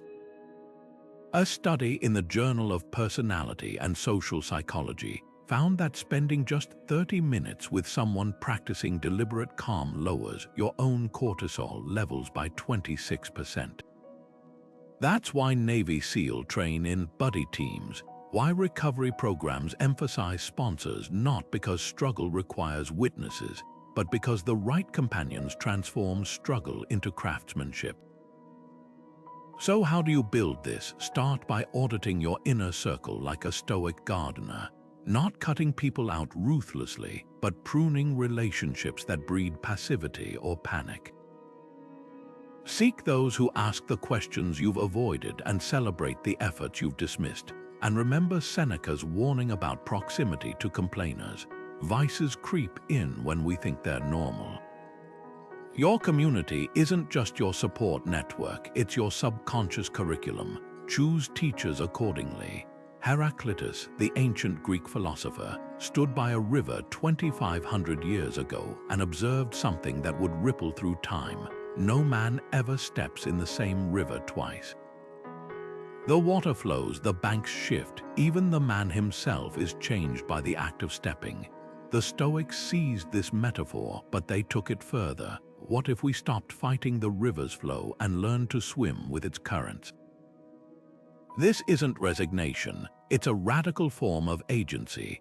Buddhist monks in saffron robes and Roman Stoics in woolen tunics arrived at the same truth from opposite directions. Suffering doesn't come from change itself, but from our white-knuckled grip on what cannot be held. Picture a child building a sandcastle at the shore. Waves approach, and the child scrambles to fortify the walls, frantically patting damp sand as the tide licks closer. The Stoic response: build the castle with joy, then let the ocean reclaim it without lament. The Buddhist approach: observe the castle's fleeting beauty without attaching your happiness to its permanence. Both traditions agree the pain isn't in the wave, it's in the illusion that castles made of sand should last. Modern psychology confirms this in studies on impermanence awareness, where participants who practiced acknowledging life's transience reported 28% lower stress during upheavals like job loss or breakups. Their secret: they'd rehearsed the truth that everything, even discomfort, is passing. Marcus Aurelius framed this as the art of acquiescence, not passive surrender, but clear-eyed recognition. Soon you'll be ashes or bones. A mere name at most, he wasn't morbid, he was liberating himself from false permanence. In Tibet, monks create intricate mandalas from colored sand, only to sweep them away upon completion. The lesson isn't that effort is futile, it's that release completes the act of creation. A Silicon Valley founder who meditates on this might still pour passion into startups, but when one fails, they don't collapse. They've internalized what Heraclitus knew: rivers don't stop flowing to spare our feelings. So here's the invitation. Look at what you're clutching too tightly: the career title, the relationship phase, even the version of yourself you're afraid to outgrow. Ask Stoicism's razor question: is this mine to keep? Ask Buddhism's mirror inquiry: what pain comes from pretending this isn't already changing? The answers aren't calls to detach from life, but to engage with it more honestly. When a storm uproots an old tree, the forest doesn't mourn. It uses the sunlight now reaching the forest floor. That's the alchemy of impermanence. Loss and opportunity are the same river, just seen from different banks. Seneca once warned his friend Lucilius about the dangers of carrying daytime chaos into the night. The mind must be given relaxation. It will rise improved and sharper after a good break. But restless nights, those aren't rest, they're borrowed anxiety with interest. The Stoics treated sleep not as an afterthought, but as sacred preparation for the next day's battles. Picture two leaders facing a crisis. One spends the night staring at the ceiling, replaying worst-case scenarios. The other performs a deliberate ritual reviewing the day's lessons, releasing what's beyond control, then surrendering to rest. The difference isn't discipline, it's strategy. Ancient Romans called this vespertina reflectio, an evening audit where they'd ask 3 questions. What did I do well today? What could I improve? What's unfinished but beyond my worry tonight? Modern sleep scientists confirm the wisdom. Journaling before bed reduces cortisol levels by 19% and accelerates the transition to deep sleep by nearly half an hour. Marcus Aurelius modeled this in his own nighttime routine. Before sleep, he'd mentally revisit interactions like a general reviewing battle maneuvers, not to obsess but to extract wisdom. When you have trouble getting out of bed, he wrote, remember that your purpose is to work with others, not feel pleasure. This wasn't self-punishment, it was aligning rest with purpose. Contrast this with modern scrolling through social media before bed, a habit that Stanford researchers found delays melatonin production by over 40 minutes. The Stoic alternative, a 5-minute mental ledger: acknowledge one success, I listened patiently during conflict. Note one growth area, tomorrow, I'll pause before reacting to criticism. And release one uncontrollable, The delayed shipment is the shipping company's concern, not mine. This practice mirrors what psychologists now call cognitive closure, tying up mental loose ends so the brain can truly power down. Here's where Stoicism meets cutting-edge sleep science. Harvard studies on sleep onset latency show that people who practice gratitude or reflection before bed fall asleep 37% faster than those who don't. But the Stoics added a crucial twist. Their nighttime review wasn't just about recounting events, it was about scrutinizing judgments. When Epictetus advised, "Don't let the sun go down on your anger," he wasn't demanding perfect harmony, he was protecting the sanctity of rest from unresolved narratives. Try this tonight. Instead of counting sheep, count assumptions. That curt email from your boss, did you interpret it as criticism, or could fatigue explain the tone? The traffic jam, was it truly ruining your day or just costing 20 minutes? Like brushing debris from a shield before battle, this mental cleaning preserves your sharpest weapon for tomorrow, a rested mind. For those who struggle with nighttime rumination, Seneca offered a visceral metaphor. Would you keep food in your stomach that's already spoiled? Then why hold onto thoughts that poison your peace? His solution was what modern therapists call containment, a visualizing worries as objects to be placed in a mental chest until morning. The technique works because it leverages the brain's spatial memory systems. Studies show that people who store worries in an imaginary container experience 60% fewer nighttime awakenings. The Stoic version might involve whispering to yourself, "This concern belongs to tomorrow's daylight," then physically turning over as if closing a ledger. The deepest lesson of Stoic sleep practices isn't about duration, it's about intention. A soldier doesn't just collapse into bed after battle. They clean their weapon, assess supplies, and post sentries. Similarly, the Stoic night ritual transforms sleep from passive recovery to active preparation. As Marcus reminded himself, you rise to meet the work of a human being. What does it matter if it's morning or midnight? The work remains the same. So tonight, when the world tempts you to carry its chaos into your sheets, remember, true rest isn't escape, it's the silent forge where tomorrow's resilience is shaped. Marcus Aurelius didn't wake up to a blaring alarm or a frantic scroll through notifications. He began each day with a deliberate whisper. First, don't react. In the quiet pre-dawn darkness, the most powerful man in the Roman Empire would methodically prepare his mind before facing the chaos of ruling millions. This wasn't just a morning ritual, it was psychological armor. Modern science now reveals what the Stoics intuited centuries ago. The first 90 minutes of your day don't just start your morning, they architect your mental resilience for whatever storms follow. Researchers at MIT tracked executives' morning routines and found those who engaged in structured, intentional practices like journaling or quiet reflection made 23% better decisions under pressure compared to those who dove straight into emails. The difference wasn't discipline, it was design. Consider two neighbors facing the same hectic Monday. One stumbles from bed to coffee maker to traffic jam, already exhausted by 9 a.m. The other rises 20 minutes earlier to sit with a notebook, naming 3 potential challenges they might face and how they'll meet them with virtue. By the time their commute begins, the first neighbor is reacting to every red light with clenched fists, while the second navigates delays with detached focus. This mirrors Marcus's practice of premeditatio malorum, anticipating obstacles not to dread them, but to drain their power to surprise. Stanford psychologists call this stress inoculation, and it's why Navy SEAL rehearse missions in vivid detail before execution. When your brain has already walked the path, reality feels like a second draft. But Stoic routines weren't just mental.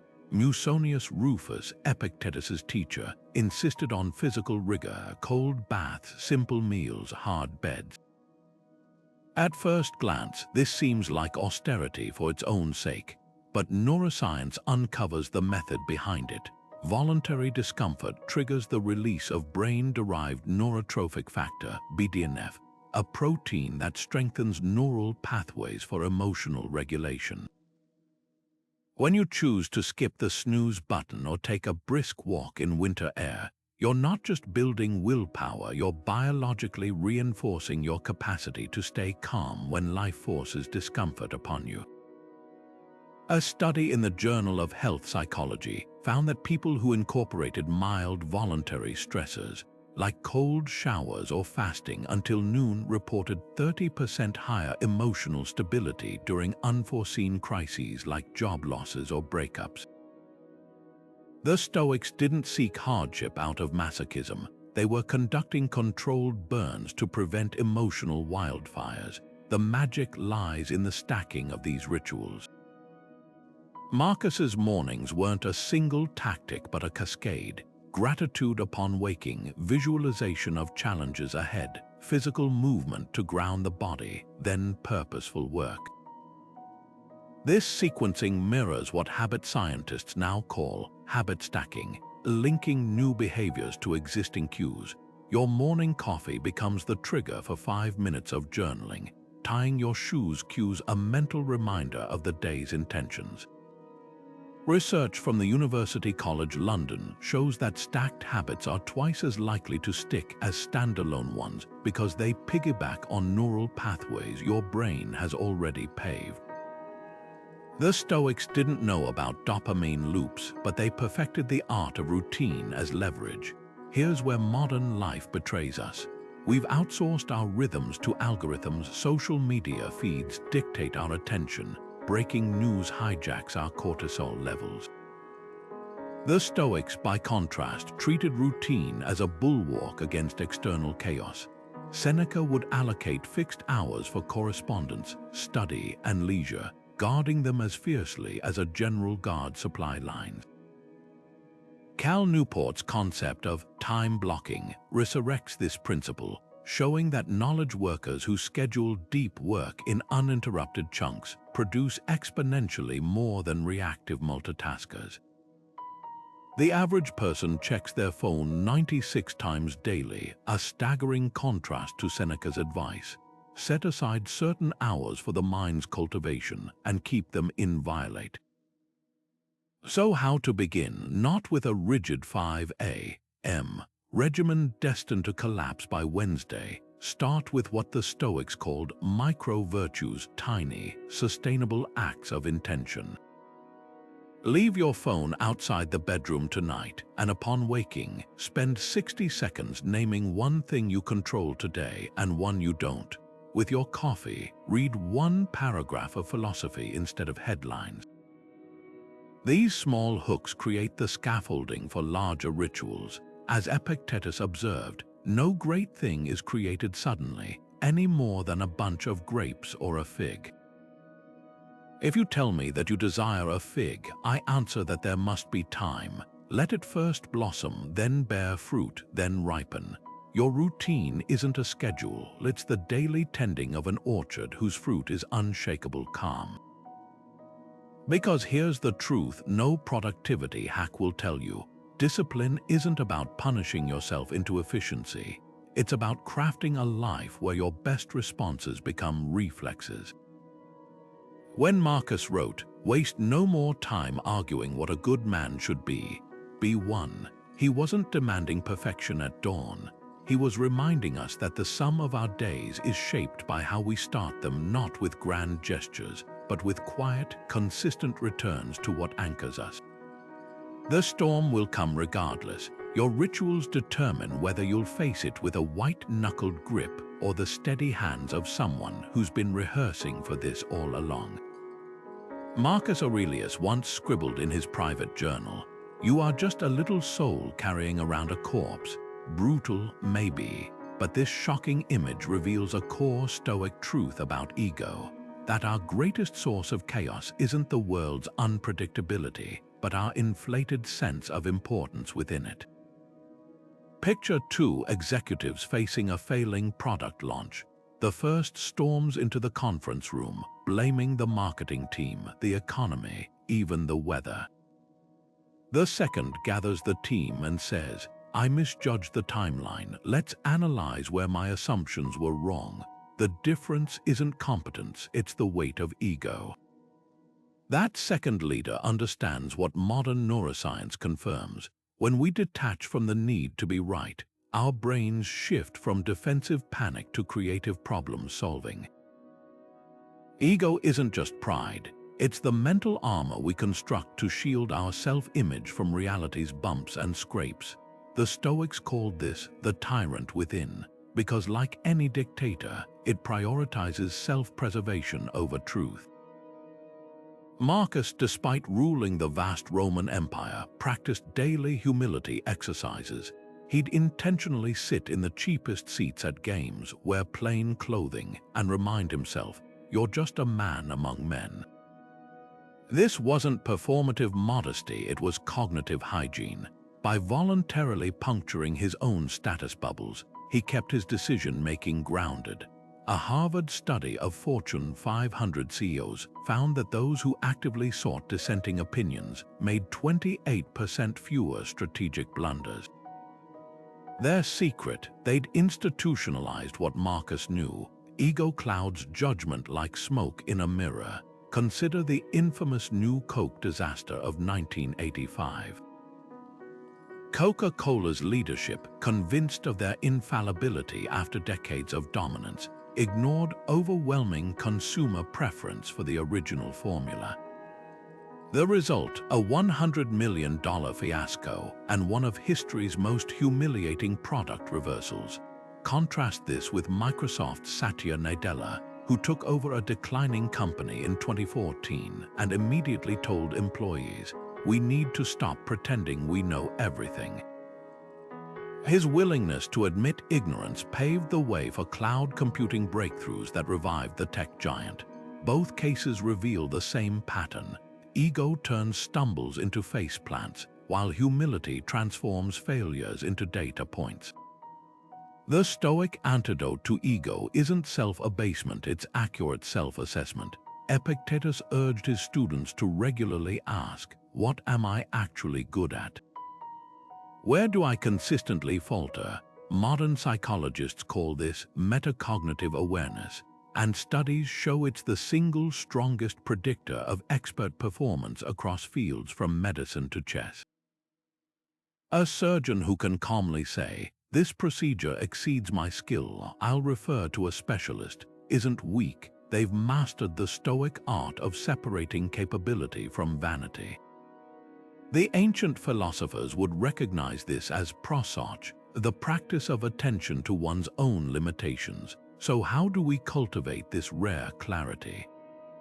Start small. Next time you're criticized, try replacing, but with "tell me more." When you're tempted to blame external factors, ask, "What percentage of this was truly outside my control?" Marcus modeled this in his meditations, meticulously recording his own hypocrisies. "I told others to rise early, yet slept past dawn today." The goal isn't self-flagellation, it's building the muscle of honest self-reflection. Because when chaos comes, as it always does, the leader who's practiced setting ego aside doesn't see a threat to their authority, they see a puzzle to be solved. And in that shift lies the difference between adding fuel to the fire and calmly reaching for the extinguisher. Epictetus stood before his students in ancient Greece, his voice cutting through the morning air. Control your breathing, and you begin to control your mind. 2,000 years later, Navy SEAL crouch in freezing mud during Hell Week, using the exact same principle, inhaling for 4 seconds, holding for 4, exhaling for 4, holding again, to steady trembling hands and sharpen blurred vision. The Stoics called this prosoch, attention to the breath, as an anchor. Modern special forces call it box breathing. Different eras, same physiology, same unshakable truth. When chaos threatens to overwhelm, the rhythm of your breath becomes the metronome by which you regain mastery. Consider a surgeon performing a delicate heart valve repair. The monitor beeps erratically, the patient's blood pressure drops. Panic could mean a fatal slip of the scalpel. But instead of freezing, the doctor deepens her breath, matching each movement to a measured exhale. This isn't just composure, it's neuroscience in action. Research from Northwestern University reveals that controlled breathing synchronizes brain waves between the prefrontal cortex and the amygdala, essentially forcing the rational and emotional brain into harmony. The Stoics didn't have fMRI machines, but they discovered this through observation. Those who could regulate their breath under stress consistently made clearer decisions. The technique is deceptively simple. Sit upright, place one hand on your abdomen, and breathe deeply through the nose, ensuring your diaphragm, not just your chest, expands. Epictetus advised his students to practice this even in calm moments. Train in peace to be steady in war. Modern parallels abound. Olympic shooters time their triggers between heartbeats. Firefighters use breath patterns to conserve oxygen in smoke-filled rooms. Even CEOs employ tactical breathing before high-stakes negotiations. A Stanford study found that just 5 minutes of diaphragmatic breathing daily lowers cortisol levels by 27% and improves focus by 33%. The mechanism: slow, deliberate breath stimulate the vagus nerve, triggering the parasympathetic nervous system, your body's built-in brake pedal for stress. But Stoic breathing goes beyond physiology. It's a philosophical act, a reclaiming of agency. When Marcus Aurelius wrote, "The mind adapts and converts to its own purposes the obstacle to our acting," he was describing how breath transforms panic into presence. Picture a parent comforting a terrified child during a thunderstorm. "Breathe with me," they whisper, modeling calm not by suppressing fear, but by embodying the space between stimulus and response. This mirrors the SEAL's creed. Under pressure, you don't rise to the occasion, you fall to your level of training. The true test comes when theory meets chaos. A study at Yale had participants hold their hands in ice water while practicing Stoic breathing techniques. Those who'd trained could tolerate the pain 40% longer, not because it hurt less, but because they dissociated the sensation from suffering. Epictetus framed this as the core distinction. Pain is inevitable, suffering is optional. Whether it's a soldier in a firefight or a parent navigating a toddler's meltdown, the principle holds: control the breath, and you control the narrative of your experience.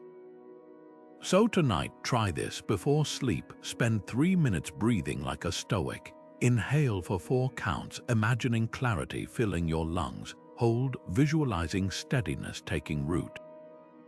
Exhale, releasing what you cannot control. Repeat until the mind follows the body's lead. Because as both ancient philosophers and modern warriors know, the bridge between chaos and calm isn't built with grand gestures. It's woven, breath by deliberate breath, in the quiet spaces between storms. Ryan Holiday's modern Stoic manifesto, "The Obstacle is the Way," didn't just revive ancient wisdom. It exposed a neurological truth hidden in plain sight. The brain rewards action with dopamine, not complaint. Picture 2 sales teams facing the same quarterly slump. One spends their meeting dissecting market conditions and competitor advantages, their voices rising in frustration. The other sketches a massive X on the whiteboard and declares, "This is our training ground. What's the first move?" The difference isn't optimism, it's neurochemistry. That second team is triggering what psychologists call agency dopamine, the burst of motivation the brain releases when we shift from passive analysis to active problem solving. Marcus Aurelius hinted at this biological reality centuries ago when he wrote, "The impediment to action advances action. What stands in the way becomes the way." He wasn't offering a pep talk, he was outlining a metabolic pathway. Modern brain scans reveal why this works. When we fixate on obstacles, the amygdala lights up like a distress beacon, flooding the body with cortisol. But the moment we start planning concrete steps, even small ones, the prefrontal cortex takes over, stimulating dopamine production. This isn't just about feeling better, it's about thinking clearer.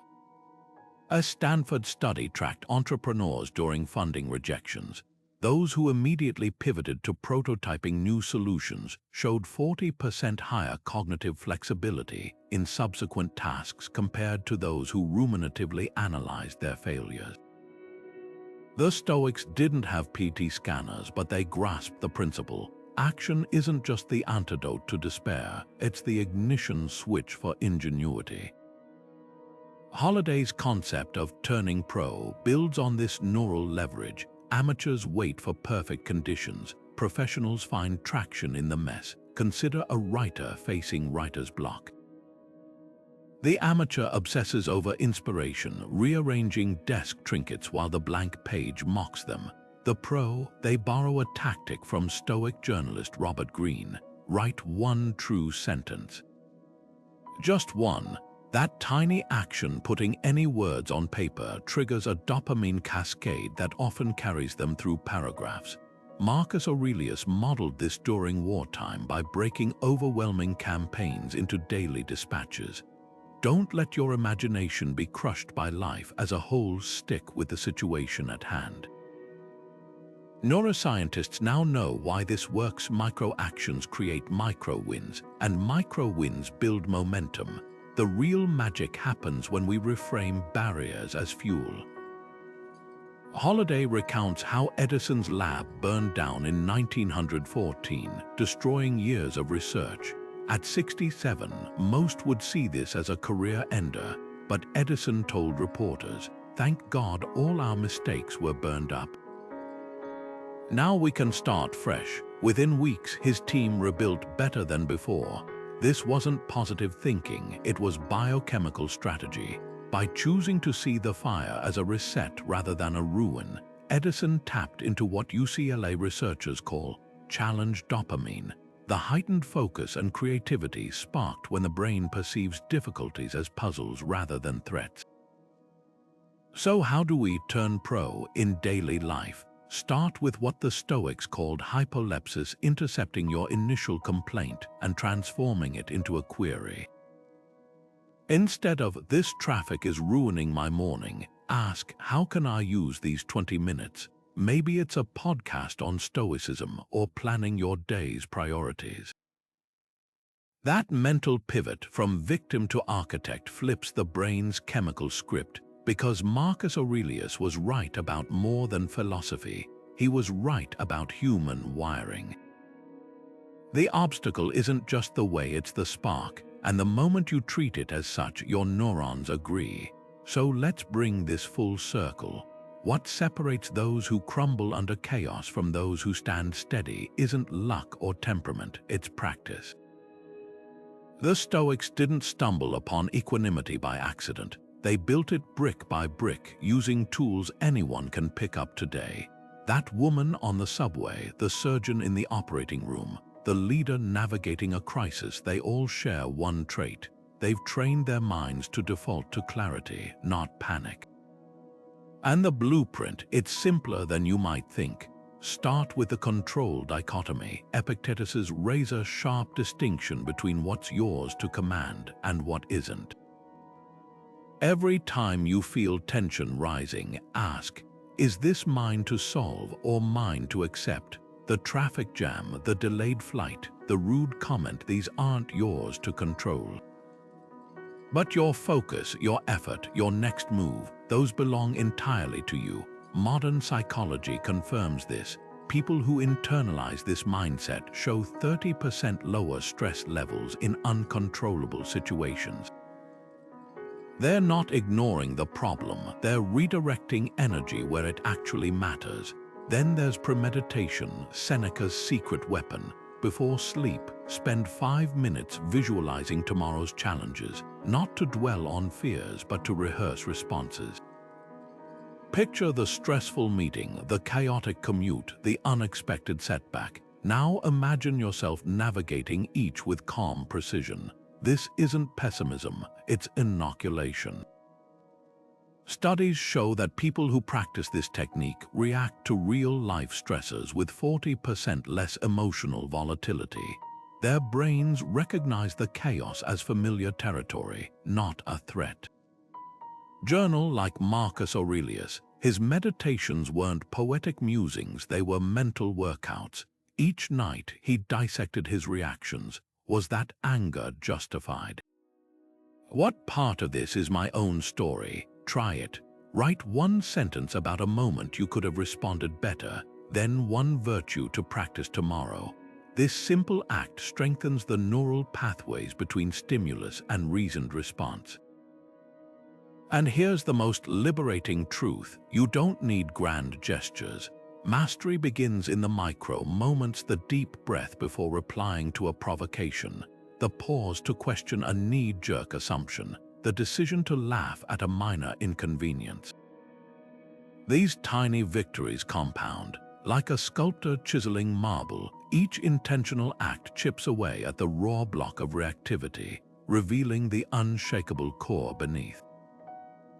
Marcus Aurelius left us a compass for turbulent times. You have power over your mind, not outside events, not control over every outcome, but sovereignty over your attention, your judgments, your actions. That's the Stoic secret, not a life without storms, but the ability to stand steady within them. So where will you begin? Maybe it's a Stoic journal by your bed, or a reminder on your phone to pause before reacting. Perhaps it's asking Epictetus's question at dinner: what did I control today and where did I waste energy? The path isn't about perfection, it's about practice. And I'd love to hear yours. Drop a comment below. What's one Stoic experiment you'll try this week? Because the quietest revolutions often start with a single,